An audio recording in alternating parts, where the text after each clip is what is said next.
First ವಿಡಿಯೋದಲ್ಲಿ ರಿಂಗಿಗೆ ಬೀಡ್ಸನ್ನು ಹೇಗೆ ನೇಯಬೇಕು ಅನ್ನೋದನ್ನು ತಿಳ್ಕೊಂಡಿದ್ವಿ. ಸೆಕೆಂಡ್ ವಿಡಿಯೋದಲ್ಲಿ ಫ್ಲವರ್ನ ಹೇಗೆ ಮಾಡಬೇಕು ಅನ್ನೋದನ್ನು ತಿಳ್ಕೊಂಡಿದ್ವಿ. ಇವತ್ತು ಈ ಫ್ಲವರ್ನ ರಿಂಗಿಗೆ ಹೇಗೆ ಜೋಡಿಸ್ಬೇಕು ಅನ್ನೋದನ್ನು ತಿಳ್ಕೊಳ್ಳೋಣ.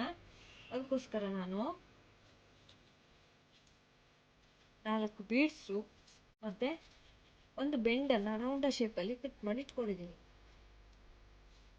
ನಾವೀಗ ರೌಂಡ ಶೇಪಲ್ಲಿ ಕಟ್ ಮಾಡಿ ಇಟ್ಕೊಂಡಿರೋ ಬೆಂಡನ್ನು ಈ ರಿಂಗ್ನ ಒಳಗಡೆ ಹಾಕ್ಕೊಂಡಿದ್ದೀನಿ ನಾನು. ಬೆಂಡು ಕೂಡ ಈ ರಿಂಗಿನ ಒಳಗಡೆಯ ಶೇಪ್ ಎಷ್ಟು ಬರುತ್ತೋ ಅಷ್ಟೇ ದೊಡ್ಡ ಇರಬೇಕು. ಅದನ್ನು ಈ ಥರ ರಿಂಗಿಗೆ ಹಾಕ್ಕೋಬೇಕು. ಹಾಕ್ಕೊಂಡ ನಂತರ ಇದಕ್ಕೆ ನಾವೀಗ ಫ್ಲವರ್ಸ್ ನಾವು ಇಲ್ಲಿ ಒಟ್ಟು 6 ಫ್ಲವರ್ಸ್ ಮಾಡ್ಕೊಂಡಿದ್ವಿ ನಿನ್ನೆ. ಹಾಗಾಗಿ ಅದನ್ನು ಈಗ ಈ ಬೆಂಡಿನೊಳಗಡೆ ಜೋಡಿಸ್ಕೋಬೇಕು. ಅದಕ್ಕೋಸ್ಕರ ನಾವು ಈ ಮಾರ್ಕ್ ಮಾಡಿಕೊಂಡು ಎಲ್ಲ ಸೈಡಿಗೂ ಒಂದೊಂದು ಮಾರ್ಕ್ ಮಾಡಿಕೊಂಡು ಫ್ಲವರ್ಗೆ ಅಡ್ಜಸ್ಟ್ ಆಗೋ ಥರ ಮಾರ್ಕ್ ಮಾಡಿಕೊಂಡು ಅದನ್ನು ಹೋಲ್ ಮಾಡ್ಕೊಳ್ಳೋಣ. ನಾನೀಗ ಬೆಂಡಿಗೆಲ್ಲ ಹೋಲ್ ಮಾಡ್ಕೊಂಡು ಬಂದಿದ್ದೀನಿ.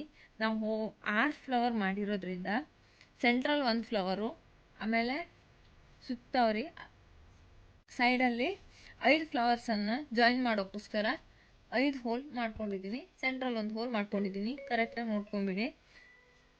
ನಾವು ಫ್ಲವರ್ ಮಾಡಿ ಇಟ್ಕೊಂಡಿದ್ವಲ್ಲ, ಈಗ ಅದಕ್ಕೆ ಕೆಳಗಡೆ ನಾನಿಲ್ಲಿ ಬೀಡ್ಸ್ ಹಾಕ್ಕೊಂಡಿದ್ದೀನಿ. ಇದೇ ಈ ಬೀಡ್ಸ್ ತೊಗೊಂಡಿದ್ವಲ್ಲ ನಾವು, ಅದೇ ಬೀಡ್ಸನ್ನು ಇಲ್ಲಿ ನಾನು ಸೆಂಟ್ರಲ್ ಫ್ಲವರ್ ಆಗಿರೋದ್ರಿಂದ ಇಲ್ಲಿ 5 ಬೀಡ್ಸ್ ಹಾಕ್ಕೊಂಡಿದ್ದೀನಿ ನಾನು. ಯಾಕಂದರೆ ಇದು ಸ್ವಲ್ಪ ಎದ್ದು ಸ್ವಲ್ಪ ಹೈಟಲ್ಲಿ ಬರಲಿ ಅನ್ನೋ ಉದ್ದೇಶದಿಂದ 5 ಬೀಡ್ಸನ್ನು ಹಾಕ್ಕೊಂಡಿದ್ದೀನಿ. ಆಮೇಲೆ ಉಳಿದಿರೋ ಫ್ಲವರ್ಸ್ಗೆಲ್ಲ 2 ಬೀಡ್ಸನ್ನು ನೋಡಿ ಇದೇ ಥರ ಹಾಕ್ಕೋಬೇಕು.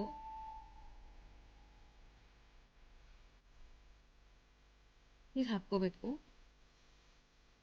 ಹೀಗೆ ಹಾಕ್ಕೊಂಡು ನೋಡಿ ನಾನು ಎಲ್ಲ ಫ್ಲವರ್ಗೂ ಬೀಡ್ಸ್ ಹಾಕ್ತಿದ್ದೀನಿ.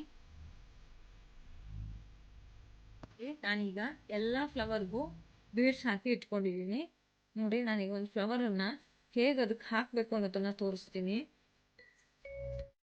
ಹೀಗೆ ತೊಗೊಂಡು ಸೆಂಟ್ರಲ್ ಹೋಲ್ನಲ್ಲಿ ಫಸ್ಟ್ ಹಾಕ್ಕೊಂಡ್ಬಿಡೋಣ.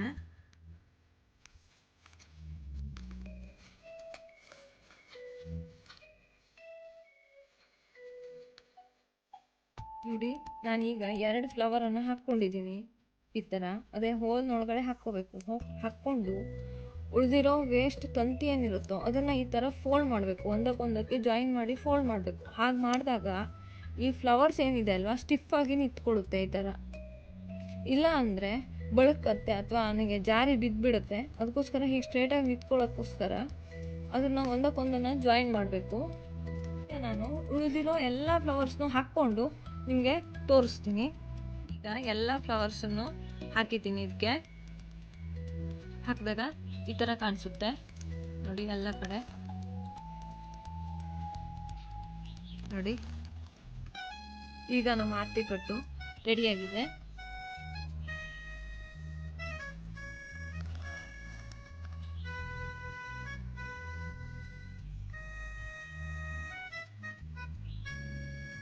ನಾವು ಫ್ಲವರ್ನ ಕೆಳಗಡೆ ತಂತಿನ ಬೆಂಡ್ ಮಾಡಿರೋದ್ರಿಂದ ಆ ತಂತಿ ನಮಗೆ ಹೀಗೆ ಹಿಡಿದಾಗ ಕೈಗೆ ಚುಚ್ತಾ ಇರುತ್ತೆ. ಅದಕ್ಕೋಸ್ಕರ ನಾನು ಒಂದು ವೇಸ್ಟ್ ರಟ್ಟನ್ನು ಕಟ್ ಮಾಡಿ ಇದಕ್ಕೆ ಗಮ್ ಹಾಕಿ ಅಂಟಿಸಿಟ್ಟಿದ್ದೀನಿ. ನೋಡಿ ಹೀಗೆ ಮಾಡಿದಾಗ ಯಾವುದೇ ರೀತಿಯಿಂದನೂ ನಮಗೆ ತಂತಿ ಚುಚ್ಚೋದಿಲ್ಲ. ನಾನೀಗ ನಿಮಗೆ ಆರತಿ ಕಟ್ ಮಾಡೋದನ್ನು ಹೇಗೆ ಅನ್ನೋದನ್ನು 3 ಪಾರ್ಟ್ ಮೂಲಕ ಹೇಳ್ಕೊಟ್ಟಿದ್ದೀನಿ. ಈಗ ನಮಗೆ ಆರತಿ ಕಟ್ ಮಾಡಿ ಮುಗಿದಿದೆ ಅಲ್ವಾ. ಈಗ ನಿಮಗೆ ಈ ವಿಡಿಯೋ ಇಷ್ಟ ಆಗಿದ್ದಿದ್ರೆ ಶೇರ್ ಮಾಡಿ, ಲೈಕ್ ಮಾಡಿ, ಜೊತೆಗೆ ನೀವು ಕೂಡ ಮಾಡಿ ಇದನ್ನು ಮನೇಲಿ ಹೇಗೆ ಬಂದಿದೆ ಅನ್ನೋದನ್ನು ಕಮೆಂಟ್ ಮೂಲಕ ತಿಳಿಸಿ. ನನ್ನ FB ಲಿಂಕು ಮತ್ತು ನನ್ನ FB ಪೇಜ್ ಒಂದಿದೆ, ಧಾತ್ರಿ ಕ್ರಿಯೇಷನ್ಸ್ ಅಂತ. ಅದರ ಲಿಂಕನ್ನು ಕೂಡ ಡಿಸ್ಕ್ರಿಪ್ಷನಲ್ಲಿ ಆ್ಯಡ್ ಮಾಡ್ತೀನಿ. ನಿಮಗೆ ಇಷ್ಟ ಇದ್ದರೆ ಫಾಲೋ ಮಾಡಿ. Thanks for watching.